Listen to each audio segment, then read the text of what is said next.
Assalamualaikum warahmatullahi wabarakatuh. Perkenalkan kami dari kelompok 8 dengan saya Devi Ambarwati dengan NIM D11211810007 dan kedua rekan saya yaitu Rian dengan NIM D11211711017 dan Tiffany Belanisa dengan NIM D112118105. Di sini kami akan membahas materi mengenai teknologi pencegahan korosi dan pengaruh pengelasan. Pengaruh pengelasan.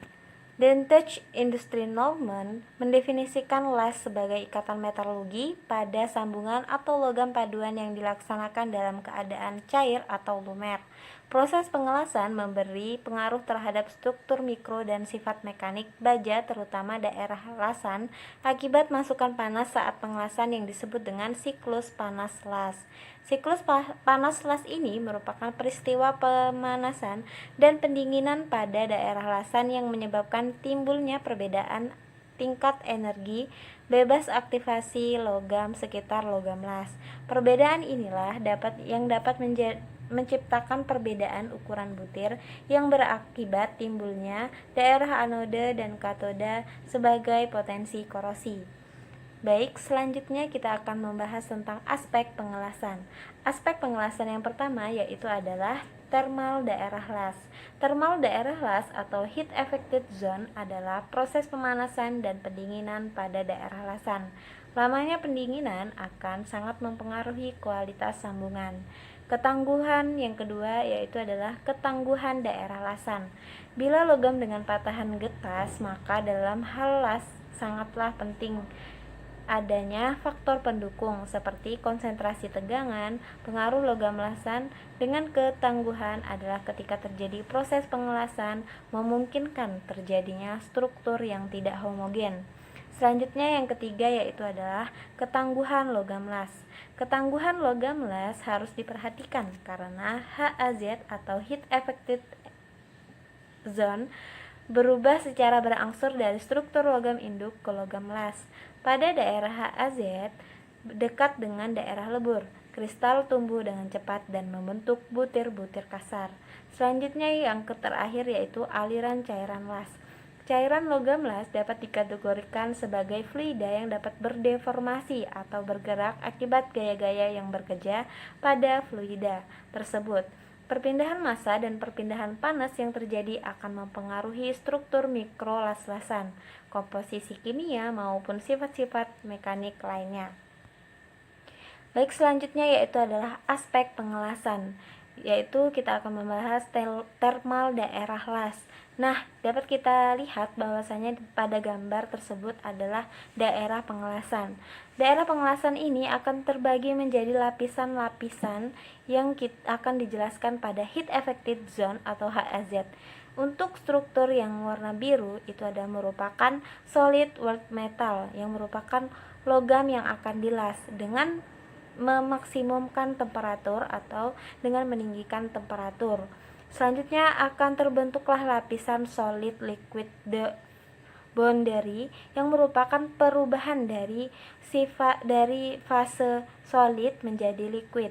Selanjutnya akan terjadi proses lapisan grain ground zone merupakan zona atau lapisan yang akan membentuk butiran-butiran.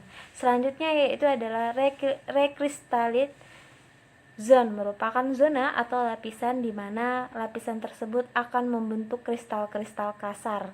Selanjutnya yaitu adalah partial transform zone yaitu merupakan pembentukan pentransferan suatu perubahan dari pengelasan dengan logam induk. Selanjutnya yaitu adalah temperatur zone di mana temperatur zone ini merupakan temperatur dari logam tersebut. Selanjutnya ada Unas Victin base material di mana di sini merupakan logam induk yang tidak terjadi proses pengelasan. Selanjutnya ada klasifikasi pengelasan. Ditinjau berdasarkan dua pandang yaitu cara pengelasan dan sumber panas. Cara pengelasan ini terbagi menjadi dua yaitu fusion welding dan solid stage welding. Dan berdasarkan sumber panas yaitu adalah mekanik kimia, maupun listrik. Selanjutnya adalah klasifikasi dengan cara pengelasan. Terdapat dua cara, yaitu fusion welding, merupakan proses penyambungan logam dengan cara mencairkan logam yang tersambung, biasanya menggunakan logam pengisi atau filler metal yang memudahkan proses penyambungan. Biasanya jenis ini masuk ke dalam jenis ARC welding, resistance welding, dan oxy-fuel gas welding. Selanjutnya yaitu ada solid stage welding, merupakan proses penyambungan logam dengan cara penekanan atau gabungan antara panas dan tekan. Jika menggunakan panas, maka suhu yang dipakai selama penyambungan di bawah akan meleleh dengan titik meleleh logam yang akan disambung. Yang termasuk ke dalam jenis ini adalah diffusion welding, forge welding, friction welding, cold welding, roll welding, hot pressure welding, explosion welding, dan ultrasonic welding. Baik, selanjutnya adalah sifat mampulas. Sifat mampulas dapat didefinisikan sebagai kapasitas suatu material untuk dilas dalam kondisi perakitan atau fabrikasi yang khusus sehingga sesuai dengan desain struktur dan memberikan performa yang memuaskan dalam aplikasinya. Secara mudahnya, kemampuan las dapat dikatakan sebagai tingkat kemudahan suatu material untuk dilas tanpa menyebabkan perubahan sifat-sifat yang signifikan dan tanpa adanya keretakan, juga tanpa adanya cacat-cacat yang lain. Pada umumnya, sifat mampulas dari karbon steel agar tidak terjadi keretakan dapat diprediksi dari nilai karbon ekivalen. Nah, tabel di samping ini adalah menunjukkan kemampuan las baja berdasarkan persentase berat karbon dan nilai ekivalen. Di sini ada 4 jenis baja karbon. Yang pertama ada baja karbon rendah, yang kedua ada baja karbon lunak, dan yang ketiga ada baja karbon medium, dan yang keempat ada baja karbon tinggi. Kalau kita perhatikan pada tabel, nilai karbon yang semakin kecil dan nilai ekivalen yang kecil pula akan memunculkan sifat mampulas yang sangat baik. Begitu juga dengan sebaliknya, baja karbon tinggi yang mengandung nilai karbon yang lebih tinggi juga ekivalen yang lebih besar, maka akan menunjukkan sifat mampulas yang sangat buruk. Mengapa demikian? Nilai ekivalen di sini adalah berpengaruh pada hubungan antara kepekaan baja terhadap timbulnya keretakan dengan komposisi baja tersebut. Nah, artinya semakin tinggi nilai ekivalen pada suatu material, maka tingkat kepekaan material untuk mengalami suatu keretakan juga akan semakin tinggi, sehingga dikategorikan sebagai sifat mampulas yang sangat buruk. Yang selanjutnya adalah karakteristik baja tahan karat. Nah, di sini kita ambil contoh duplex stainless steel, yang dimana mikrostruktur dari material tersebut adalah campuran dari austenik dan ferritic. Nah, kombinasi keduanya akan menghasilkan kekuatan yang 2 kali lebih baik daripada austenik. Kemudian sifat yang dimunculkan selanjutnya adalah tidak mudah faktur dibandingkan dengan ferritic stainless steel. Nah, faktur di sini maksudnya adalah tidak mudah patah.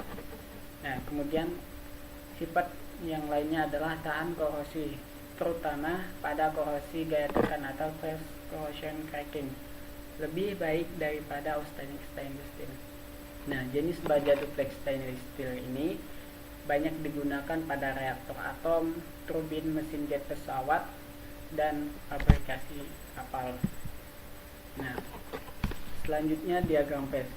Diagram fase ini sangat penting di dalam ilmu metalurgi. Kegunaan dari diagram ini adalah untuk menjelaskan perubahan fasa pada baja. Nah, nantinya diagram ini digunakan untuk mengetahui apakah logam paduan dapat diperbaiki sifat formability-nya atau maupun sifat mekaniknya dengan perlakuan panas. Diagram ini menunjukkan hubungan antara kandungan karbon terhadap temperatur di dalam suatu material. Baik, di sini ada beberapa daerah. Yang pertama, daerah ini dikenal dengan daerah liquidus, kemudian daerah ini solidus, dan yang kuning ini daerah solvus. Untuk daerah yang di luar garis solidus ini, material berbentuk cairan. Kemudian untuk daerah yang di dalam garis solidus ini adalah larutan padat. Kemudian yang di sini adalah daerah padatan. Nah, penamaan daerah liquidus ini dikenal dengan austenit dalam bentuk liquid. Di sini dikenal dengan gamma austenit. Kemudian daerah alpha di sini adalah dikenal dengan ferrit. Dan daerah ini adalah delta iron. Kemudian untuk penamaan daerah yang lain seperti delta iron plus liquid, nah di sini berdasarkan dari garis yang mengapit daerah tersebut. Nah, cara penentuannya bagaimana? Di sini kita tarik garis ke sisi kiri, maka akan menemui garis dari delta iron. Makanya di sini adalah delta iron. Kemudian cara yang kedua adalah kita tarik garis ke arah kanan, maka kita akan menemui garis liquid. Makanya di sini dikenal liquid. Nah, kemudian untuk daerah yang lain juga sama. Ini sama karena daerah di sini diapit oleh garis dari delta iron dan juga gamma, maka dari itu daerah yang di sini dinamakan dengan delta iron dan juga gamma. Daerah sini juga diapit garis dari gamma dan juga di sini ada yang namanya garis cemented. Nah, garis cemented ini kandungan karbonnya berkisar antara 6,5%. Nah, sini.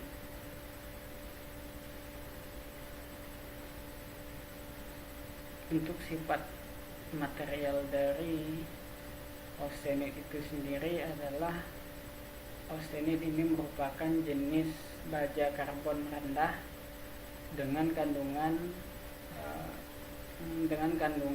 karbon sebesar 0,83%, kandungan kromium di antara 16-28% dan juga nikel sebesar 3,5-32%. Nah, untuk sifat dari material austenit ini sendiri adalah tahan terhadap korosi, mempunyai keuletan yang tinggi dan juga ketangguhan. Nah, untuk aplikasi dari material austenit ini sendiri adalah biasanya diaplikasikan di dalam industri kimia. Nah, kemudian korosi pada lasan, korosi sumuran pada baja tahan karat. Kadar karbon juga sangat menentukan terbentuknya lapisan tipis berupa martensit dan butiran bergerigi di daerah transisi dekat fusion line. Adanya perbedaan fase, inklusi fase intermetalik, dan perbedaan struktur mikro akan menyebabkan timbulnya sel-sel elektrokimia mikrolokal dalam lasan sehingga memicu inisiasi terjadinya korosi galvanik dan korosi sumuran. Lingkungan yang agresif khususnya dengan kehadiran ion klor akan mempercepat dan mempermudah inisiasi terjadi pada korosi sumuran las. Ini adalah studi kasus pada pengelasan GTAW. GTAW itu adalah gas tungsten outloading. Nah, jenis pengelasan ini adalah termasuk ke dalam cara pengelasan fusion well, yaitu dimana menggunakan logam pengisi filler metal. Nah, pengelasan jenis ini memakai busur nyala api yang menghasilkan elektroda yang terbuat dari tungsten atau wolfram. Peleburan logam terjadi karena panas yang dihasilkan oleh busur antara elektroda dan logam induk. Nah, di sini terlihat gambar sebelum dan sesudah analisis. Nah, di sini analisis untuk pengujian korosinya dengan tahapan yang pertama, logam yang telah dilas ini adalah bagian daerah lasan, dan ini daerah yang terpapar panas, dan ini adalah logam induk. Nah, ini adalah tampilan dari struktur mikro material menggunakan mikroskop. Nah, untuk mekanisme pengujiannya sendiri adalah logam yang sudah dilas dilakukan penimbangan awal. Kemudian logam ini dilakukan perendaman pada media FeCl3 ataupun ferric klorida. Nah, lama perendaman dilakukan selama 3 hari. Nah, kemudian setelah itu material diangkat, kemudian dicuci dengan aqueous, lalu direndam kembali dengan aseton. Nah, setelah itu dilakukan penimbangan kehilangan berat. Nah, gambar yang di kanan ini adalah hasil dari perendaman selama 3 hari. Terlihat perbedaan yang sangat signifikan antara daerah well ini gambar A, dan di sini gambar daerah yang terpapar panas HAZ dengan B sini, kemudian yang di sini adalah logam induk yang di sini. Di sini terlihat terjadinya korosi sumuran yang lebih parah antara daerah lasan, daerah yang terpapar panas, dan logam induk. Nah, daerah yang mengalami pemanasan berlebih ataupun energi yang berlebih, maka akan mengalami perlajuan korosi yang lebih cepat.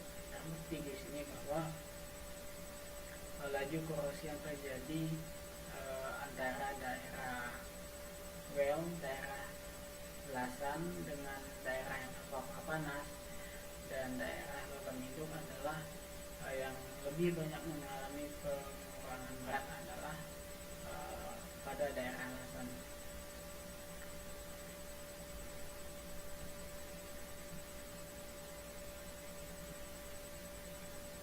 Nah, ini juga sama, studi kasus pengelasan SMAW. SMAW ini adalah shell metal welding. Jenis las ini adalah menggunakan busur listrik elektroda terumpan yang menggunakan busur listrik yang terjadi antara elektroda dan benda kerja setempat. Nah, ini mikrostruktur sebelum pengujian, dan ini adalah setelah pengujian. Mekanismenya sama seperti GTAW yang tadi. Nah, pertama dilakukan penimbangan berat sampel yang sudah jelas, kemudian dilakukan perendaman pada media FeCl3 selama 3 hari, kemudian diangkat, dibasuh dengan aqueous, kemudian dicelupkan kembali dengan aseton, kemudian yang terakhir adalah dilakukan penimbangan kehilangan berat. Ini daerah lasan, ini daerah yang terpapar panas, dan ini adalah daerah logam induk. Nah, daerah yang mengalami daerah yang menerima energi yang lebih besar, maka terlihat terjadi korosi yang lebih signifikan dibanding daerah yang terkena paparan panas dan logam induk. Nah, antara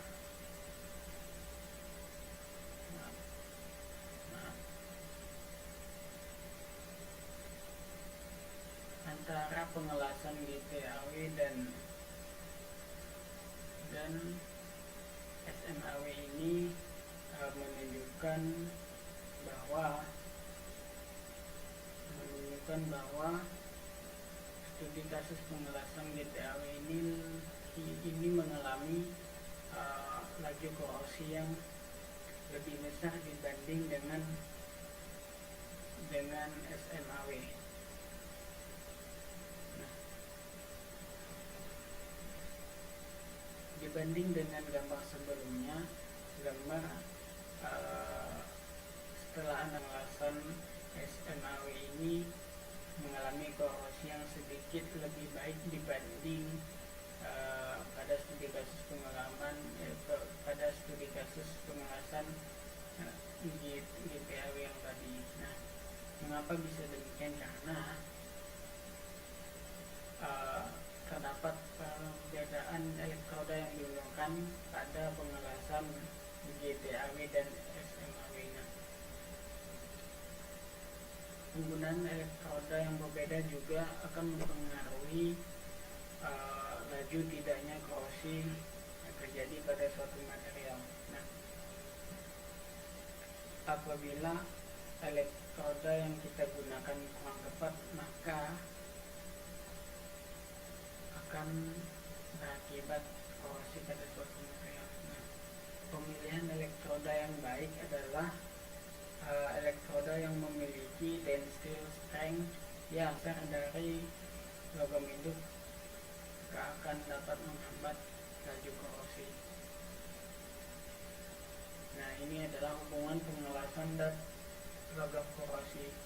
Yang pertama, penyambungan logam dengan sistem pengelasan semakin banyak digunakan, seperti pada struktur, perpipaan maupun konstruksi mesin. Pengelasan adalah proses metodologi yang berdampak meningkatkan laju korosi. Nah, semakin besar energi yang kita input pada suatu material, maka semakin besar pula efek laju korosi yang kemungkinan akan terjadi pada suatu material tersebut. Yang ketiga, korosi adalah penurunan mutu logam yang disebabkan oleh reaksi elektrokimia antara logam dengan lingkungan sekitar. Dan yang terakhir adalah metode pencegahan korosi bisa berupa pemberian lapisan pelindung atau coating, proteksi katodik, dan pemilihan material. Sebelum memilih metode pencegahan yang digunakan, erat kaitannya dengan pemilihan metode tersebut, kita harus mengetahui kondisi dan sifat lingkungan dari tempat di mana pipa itu dipasang. Selain faktor lingkungan, juga harus memperhatikan dari segi biaya.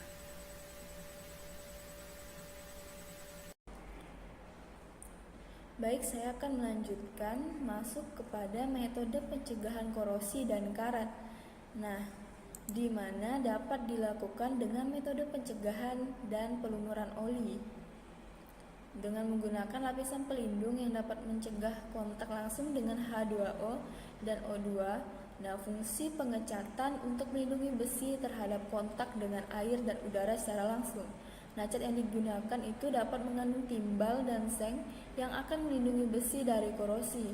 Nah, cara ini umumnya dilakukan pada pagar rumah maupun jembatan. Nah, adapun pelumuran dengan menggunakan oli dapat diterapkan untuk berbagai perkakas dan juga mesin. Nah, oli dan gemuk dapat mencegah kontak besi dengan air secara langsung. Selanjutnya masuk ke metode yang kedua, yakni chromium plating. Nah, di mana merupakan salah satu teknik pelapisan bahan seperti besi dan juga besi baja dengan menggunakan bahan krom untuk pencegahan terjadinya korosi. Nah, pelapisan besi dan juga baja dengan menggunakan bahan krom dilakukan pada bagian-bagian seperti bumper mobil, alat rumah tangga, dan lain-lain. Selanjutnya yakni dengan metode galvanisasi.